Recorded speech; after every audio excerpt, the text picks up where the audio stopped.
La mise de fonds, c'est probablement la partie la plus importante quand on parle de financement hypothécaire, mais c'est une partie qui a le plus de confusion. Vous avez probablement déjà entendu quelqu'un qui avait bel et bien l'argent pour sa mise de fonds, mais que ça a été refusé par la banque. C'est quelque chose qu'on voit parfois, donc dans cette vidéo, on va parler de 6 différents types de mise de fonds, puis comment vous assurer d'éviter des mauvaises surprises lors de votre financement. By the way, mon nom c'est Médéric Paiement, courtier immobilier et cofondateur de Jumeaux Immobilier, et si vous aimeriez avoir plus d'informations sur le marché immobilier à Gatineau, à quoi ça ressemble de déménager ici, sentez-vous à l'aise de nous contacter. Toutes nos informations sont ici au bas de l'écran puis dans la description de la vidéo. Donc dans cette vidéo, on va voir ensemble les types de mise de fonds que les banques acceptent, pourquoi certaines options sont à éviter, puis comment faire pour maximiser vos chances de vous faire approuver votre prêt hypothécaire. Je vais vous donner des stratégies concrètes pour éviter les pièges, économiser du temps et surtout éviter les refus. Donc on va commencer avec les types de mise de fonds qui sont traditionnels, ceux que les banques aiment vraiment voir dans un dossier. Premièrement, on va parler ici de la mise de fonds économisée. Il s'agit de vos économies personnelles, mais il y a un critère qui est vraiment essentiel. Cet argent-là doit être au moins dans votre compte bancaire depuis au moins 90 jours. Puis je vais vous expliquer pourquoi cette période est aussi importante. Les banques vont utiliser cette période pour vérifier la provenance des fonds. Donc par exemple, si vous recevez un montant ou vous effectuez beaucoup de transferts fréquents dans votre compte, ça peut être un peu vu comme suspect aux yeux des banques. Donc mon conseil pour vous, c'est si vous planifiez d'acheter une propriété dans les prochains mois, ouvrez-vous un compte distinct pour votre mise de fonds puis transférez tout l'argent là directement. Puis laissez l'argent dans ce compte-là juste pour votre mise de fonds. Je donne un exemple ici, vous économisez 10 000 en 6 mois. Mais si vous retirez cet argent-là pour un achat qui est comme imprévu, vous redéposez de l'argent un peu quelques jours après dans le compte, vous retirez, vous redéposez, ça peut déclencher des questions de la part de la banque. À l'inverse, si vous prenez un compte dédié dès le départ pour la mise de fonds, ça va le simplifier le tout. La deuxième option que je veux parler ici, c'est le REER. Avec le régime d'accession à la propriété qu'on appelle le RAP, vous pourrez tirer jusqu'à 35 000 de vos REER pour financer la mise de fonds. Pour un couple, c'est encore mieux, on va ajouter un autre 35 000, donc on parle de 70 000 au total. Il y a juste quelque chose qu'il faut faire attention ici. C'est super important de se rappeler que le montant que vous allez rapper, ça va devoir être remboursé sur une période de 15 ans. Si vous ne le faites pas,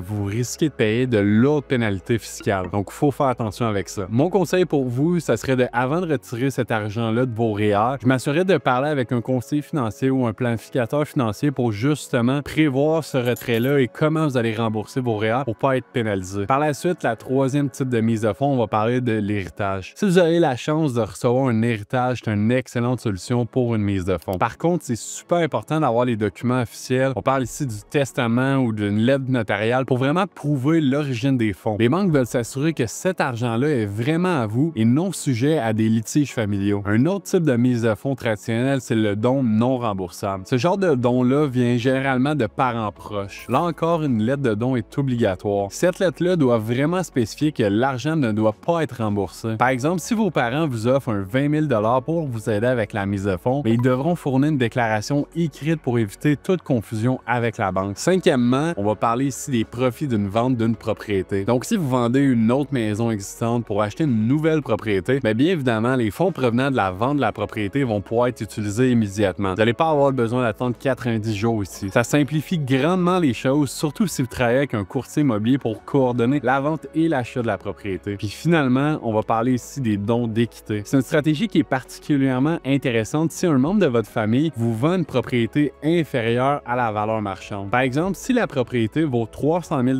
mais qu'on vous la vend pour 250 000 la différence, le 50 000, peut être considérée comme une mise de fonds. Maintenant, on va parler des mises de fonds non traditionnelles. Ce que j'appelle maintenant ici les zones grises. C'est des options qui sont techniquement possibles, mais nécessitent beaucoup plus de justification auprès des banques. Premièrement, on va parler ici d'emprunter la mise de fonds avec une carte de crédit. Puis oui, certaines personnes font ça, mais c'est probablement l'une des pires stratégies que vous puissiez faire. Non seulement les taux d'intérêt des cartes de crédit sont vraiment élevés, mais ça affecte vraiment négativement votre ratio d'endettement. Par exemple, si vous qualifiez initialement pour une maison de 300 000 utiliser une carte de crédit pour la mise de fonds pourrait réduire votre qualification jusqu'à 275 000. En plus de ça, les banques calculent un paiement mensuel minimum sur cette dette-là, ce qui alourdit définitivement vos obligations financières. Une autre option que je veux parler ici, c'est des marges de crédit personnelles ou les prêts personnels. Encore une fois, bien que ces options puissent être acceptées, elles sont de loin idéales. Les banques préfèrent voir des mises de fonds qui sont stables et non empruntées. Si vous devez utiliser cette stratégie, je vous recommande vraiment de travailler avec un un courtier hypothécaire pour présenter le dossier de façon solide et que ça soit bien fait. Mais avant de conclure la vidéo, je veux vous expliquer quelques erreurs vraiment importantes et fréquentes que vous devriez absolument éviter. La première, c'est de ne pas planifier la mise de fonds à l'avance. On va se le dire, accumuler 20, 30, 50, 100 000 $, ça ne sera pas du jour au lendemain, ça prend des mois et même des années. Donc, le plus tôt que vous mettez en place un plan clair de combien qu'il vous faut, de combien que vous devez économiser à chaque mois, ça va être le plus simple pour vous. La deuxième erreur, je veux parler ici, c'est de ne pas documenter correctement l'origine des fonds. Chaque dollar doit être traçable. La banque veut savoir de où que ça vient. Sinon,